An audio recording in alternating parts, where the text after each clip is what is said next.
Mesdames, Messieurs, nous sommes à l'hôtel Hilton à Yaoundé. C'est ici que nous allons rencontrer notre invité, celui en compagnie duquel nous allons vous présenter l'information économique, l'actualité économique de ce mois qui s'achève au Cameroun, mais également vous expliquer, merci, des enjeux et autres mutations que connaît notre société dans ce secteur. Le transfert d'argent constitue l'essentiel de notre émission. Et nous allons voir tout cela en compagnie de M. Valentin Bonzo. Il est directeur général du JIMAC. M. Valentin Bonzo, merci d'avoir accepté notre invitation. C'est moi qui vous remercie. Je vous invite à regarder d'abord ce qui va constituer l'épine dorsale de cette émission. C'est le sommaire et c'est Anissé Simo qui nous en fait la présentation.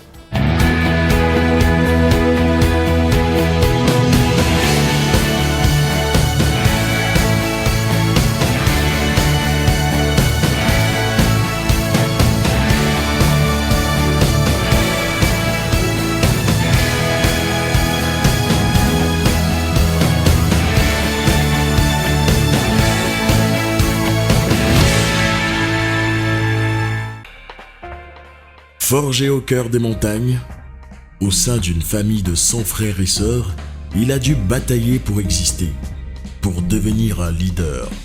Partout où il a été, radio, télé, son étoile a brillé et a laissé une trace. Faire briller la jeunesse, il sait le faire aussi. Artisan de rêve, ce passionné est plus qu'une voix, plus qu'un visage, c'est un label. On l'appelle le président Chop Chop et c'est un master. Lutter pour devenir le meilleur, se battre pour le rester. Amstel, longuement brassé pour une maturité parfaite.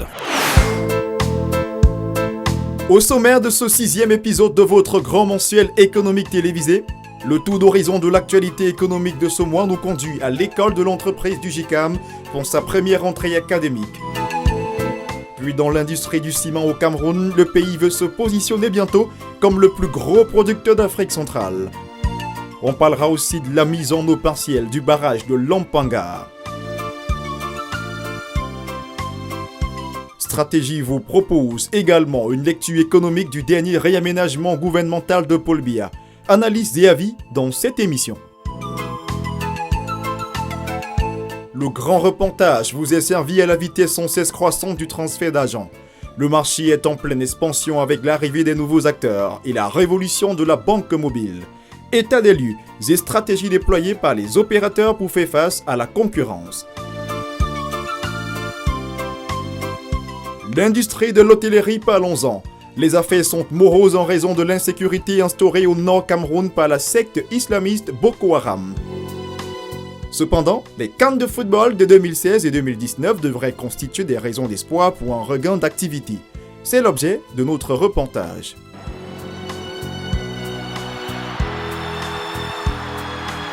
Le portrait de ce mois est celui de la plus grosse fortune africaine.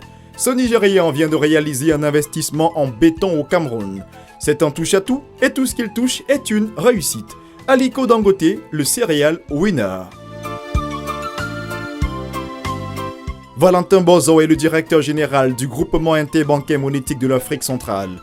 Il est notre invité, grand témoin pour ce mois. Vous suivrez également à la fin de cette émission votre revue de la presse économique. Bienvenue sur Stratégie, le magazine de l'économie actuelle.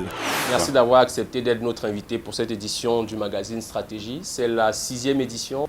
Alors, Monsieur Valentin Bonzo, je rappelle que vous êtes directeur général du JIMAC, c'est le groupement interbancaire et monétique de l'Afrique centrale. Vous êtes enseignant, vous êtes coach, la finance publique, la monnaie, c'est des sujets que vous maîtrisez. C'est des sujets que je maîtrise, mais depuis une quinzaine d'années, je suis dans ce milieu-là. Oui. De formation initiale, je suis un ingénieur de télécom. Génie informaticien, j'ai aussi fait de la mécanique, un master en mécanique à l'université. Je suis arrivé à la finance par un heureux hasard, en me retrouvant comme sous-directeur informatique, plus directeur des systèmes d'information dans une banque. Donc depuis ce temps-là, je suis là-dedans, j'ai fait un peu dans la banque en tant que telle.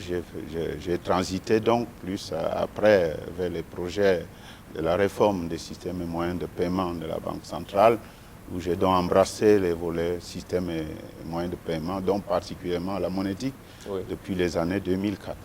Alors, je suis content que vous ayez accepté de faire ainsi votre brève présentation. L'actualité au GIMAC, le groupement interbancaire monétique de l'Afrique centrale, quelle est-elle? En ce moment, au GIMAC, notre actualité, c'est de démarrer la plateforme monétique interbancaire.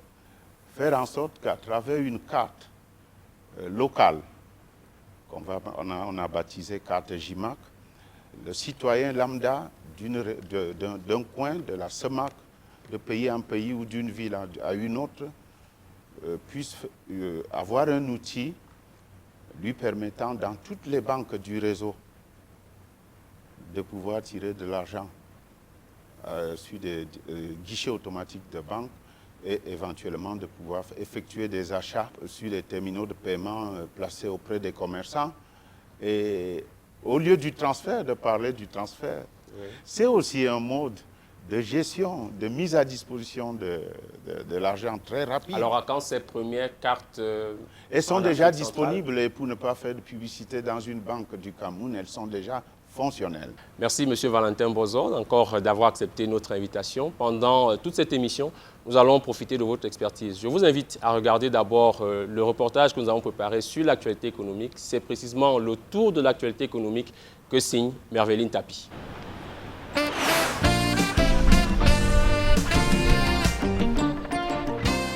Vous faites bien de regarder Stratégie, le magazine de l'économie actuelle.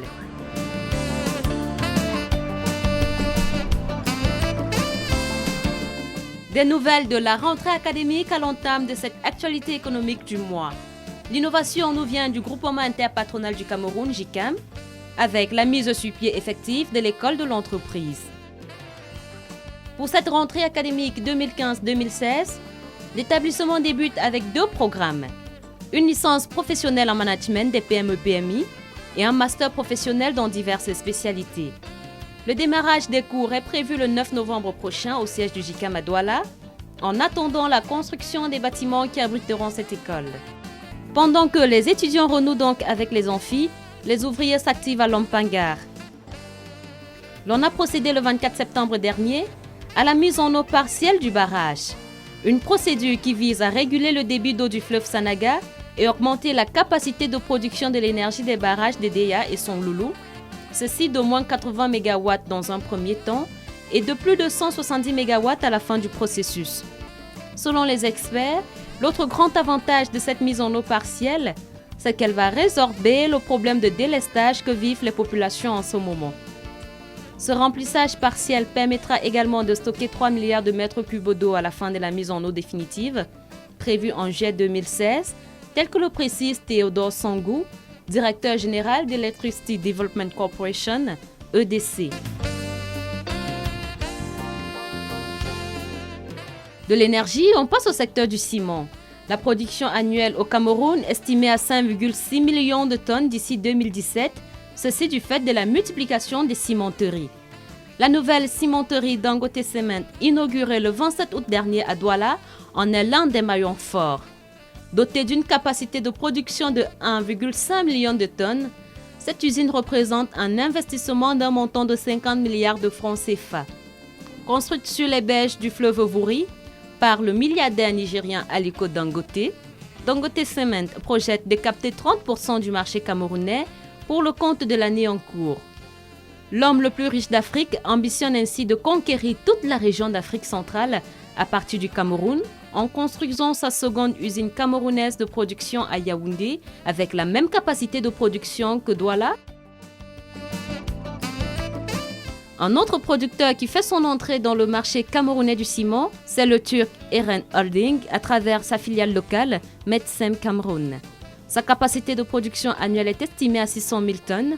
Cette multiplication annoncée de la production de ciment fera du bien aux populations, puisque selon les experts, la demande de ciment en zone CEMAC est croissante, ceci du fait de grands projets d'infrastructures en cours et envisagés dans ces pays. Merci de nous avoir suivis et à très bientôt. Valentin Bozon, quand vous voyez ce tour de l'actualité économique du mois, est-ce qu'il y a un sujet qui retient votre attention, sur lequel vous pouvez partager encore un peu plus votre analyse? Je me focaliserai sur le barrage de Lompangar parce que En ce moment, nul d'entre nous, disons ceux qui habitent le pays, ne peut ignorer les problèmes que nous rencontrons dans le déficit énergétique, les délestages, si vous voulez que j'utilise un mot de très grande actualité dans les ménages camerounais. En tout cas, c'est un mot commun. Voilà un mot Et vous pensez que la mise en eau partielle du barrage de Lompanga va aider à résorber le déficit énergétique? Pas résorber totalement, mais c'est un apport très significatif à la résorption de ce déficit. Et mieux, je dirais qu'il y a un volet qui est important en ce moment sur le développement économique du pays, l'émergence, c'est l'industrialisation. Tout le monde en parle là, avec l'agriculture, les matières premières et tout ce que nous pouvons avoir à commercialiser aussi à l'étranger pour faire entrer de l'argent dans le pays et développer l'économie. Sans autosuffisance énergétique, sans continuité d'alimentation énergétique dans le pays, point d'industrialisation. Le constat est clair, avec l'apport que va avoir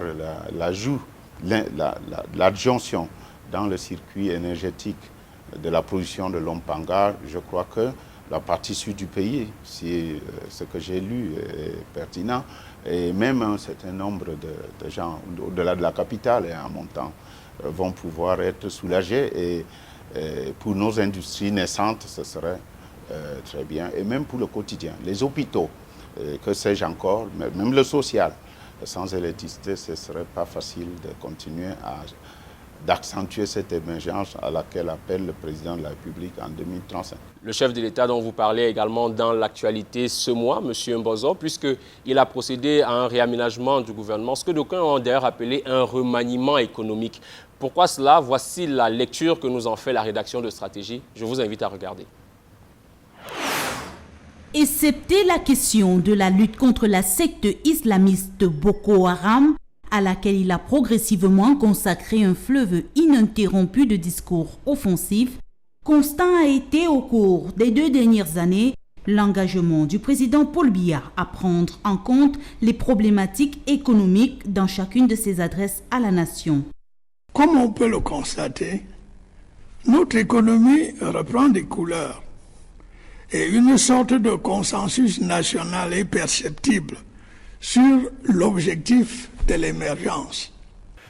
La croissance conditionne la montée en puissance de notre économie et par voie de conséquence, notre capacité à faire reculer la pauvreté et à progresser vers l'émergence. Un président tard converti, diront certains, a la nécessité de voir advenir enfin une ère d'abondance relative dans la qualité et la quantité des biens et services produits à l'intérieur de ses frontières.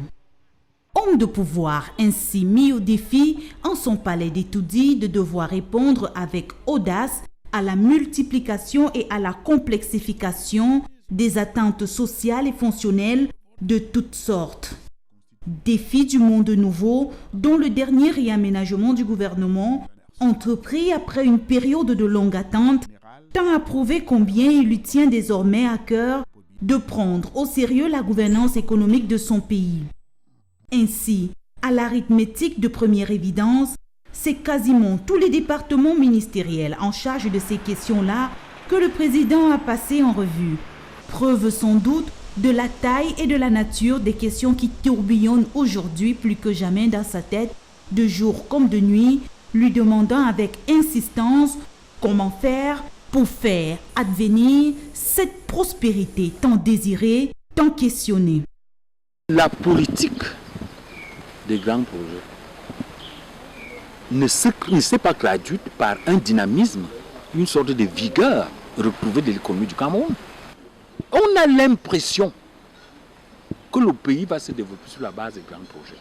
Non, le pays se développe sur la base des impacts, c'est-à-dire des effets de chaîne.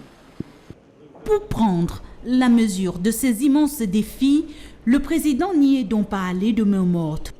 Une nouvelle figure dirigeante à l'agriculture qui mobilise 60% de la population active et une masse de ressources budgétaires dépassant les 100 milliards annuels. Un homme nouveau au ministère des Travaux publics pour gérer les prochains 350 milliards de ressources publiques de cet important secteur gouvernemental, un homme neuf, presque vierge politiquement, à l'industrie et au développement technologique. Et à la coordination de tout cela, Louis-Paul Motazé, de retour au ministère de l'économie, pour reprendre en main la détermination du cap d'ensemble de toutes les politiques économiques sectorielles comme globales, lequel Louis-Paul Motazé semblait, dès la première seconde de son installation, avoir une idée très précise sur ce qui l'attend. C'est pas parce que j'ai été ministre de l'économie que je vais traiter les mêmes problèmes. Je connais peut-être la maison, mais il faut que j'essaie de voir quelles sont les choses les plus importantes maintenant à faire. Seul le ministère des Finances est resté inchangé dans sa direction. Dans cet immense chamboulement des visages de la gouvernance économique du pays, bien que là également, le président a fait le choix d'une autre figure d'accompagnement en tant que ministre délégué. Je commence la mission dès aujourd'hui avec beaucoup d'entrain, avec beaucoup de volonté et beaucoup d'engagement. Et je la prends vraiment comme un défi. Un défi parce que ce n'est pas le tourisme, c'est pour le travail.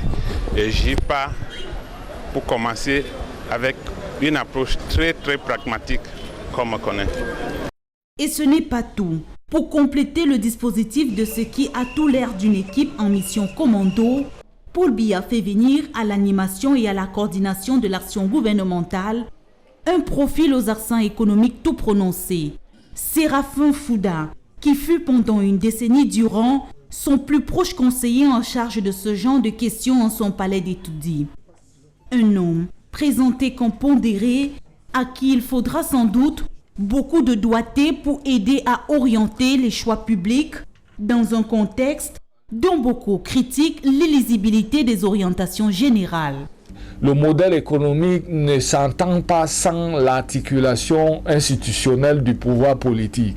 C'est-à-dire, ce qui connaît, c'est quoi l'industrie et sur quoi nous allons mettre notre accent. Vous voyez, l'articulation des politiques publiques, c'est que je vais donc mettre un impératif sur l'industrie et je vais subordonner toutes les autres politiques à cette politique industrielle.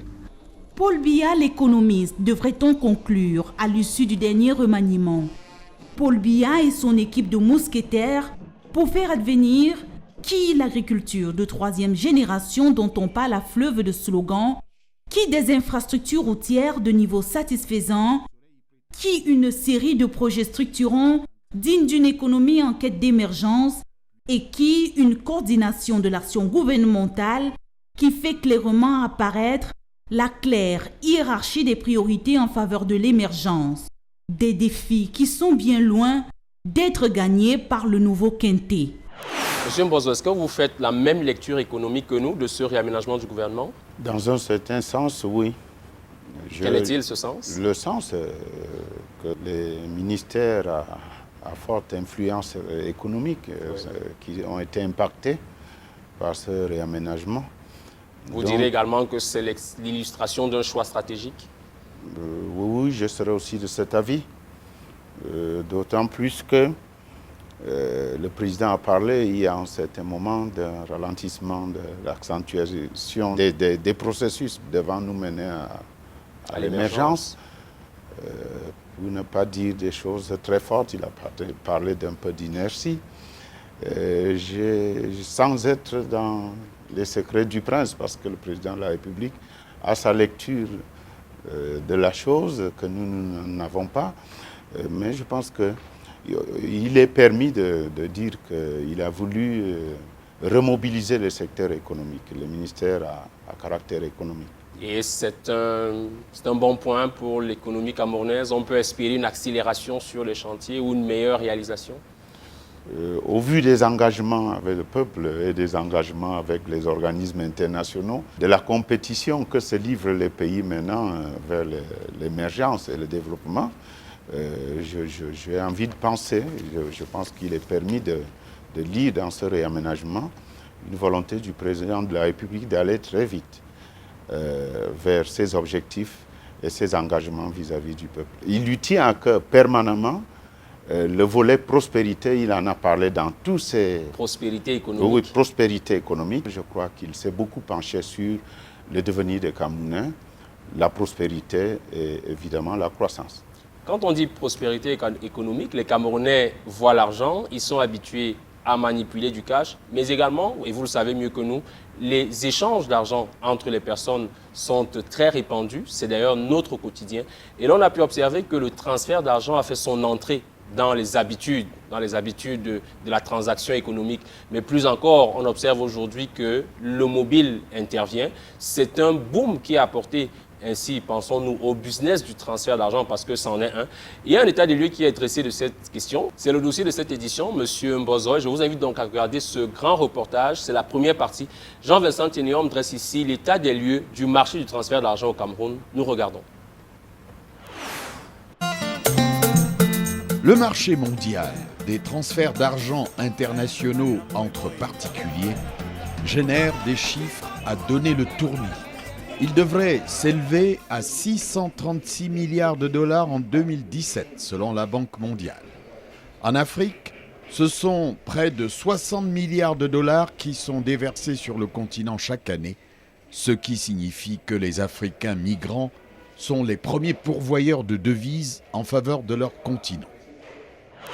Quand vous réussissez, c'est le succès de la famille. Quand vous échouez, c'est votre échec à vous. Alors, ceux qui vont en Occident, généralement, nous les considérons comme des gens qui ont réussi. Et nous attendons qu'ils nous envoient le fruit de leur réussite, exactement comme ceux qui ont réussi ici au pays aident ceux qui n'ont pas de moyens, envoient un peu d'argent dans le village. Et c'est en ça, d'ailleurs, que nous applaudissons des deux mains que les transferts d'argent soient devenus une opération absolument facilitée.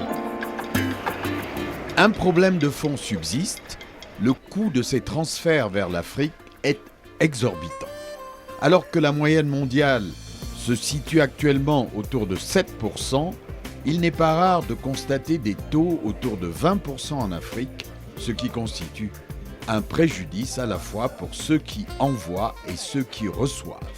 Pourtant, les transferts d'argent sont très utiles pour les États comme pour les ménages en Afrique et il y a lieu de les encourager au vu des nombreux bénéfices qu'ils apportent.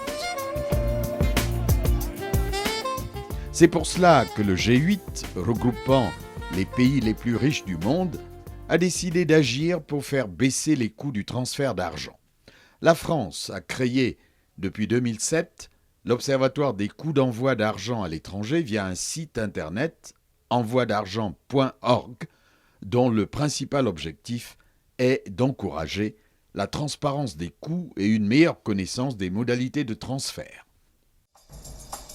Par ailleurs, face aux leaders mondiaux du transfert d'argent que sont Western Union et MoneyGram, on a assisté à la floraison de petites start-up TransferWise, Paytop, Azimo ou World Remit. Ils ont développé la concurrence en déployant des moyens électroniques et des solutions en ligne moins chères et plus rapides pour réaliser ces transferts, des actions qui ont réduit significativement le coût. Quand on entrait dans le marché en 2002, donc nous, notre vision principale, c'était vraiment d'être le partenaire de choix, le réseau de transfert de choix de la diaspora africaine. Donc on a pénétré le marché avec des prix vraiment très très compétitifs et un service diversifié. Donc, bon, là c'est vraiment laisser vraiment le choix aux clients. La solution de ces start-up est présentée comme économique et surtout simple pour un service permanent 24 heures sur 24, 7 jours sur 7, sans besoin de se déplacer en agence et disponible sur smartphone, tablette ou ordinateur. Mais c'est du continent même qu'est venue la vraie solution de ce secteur d'activité. Avec la finance mobile, tout a basculé.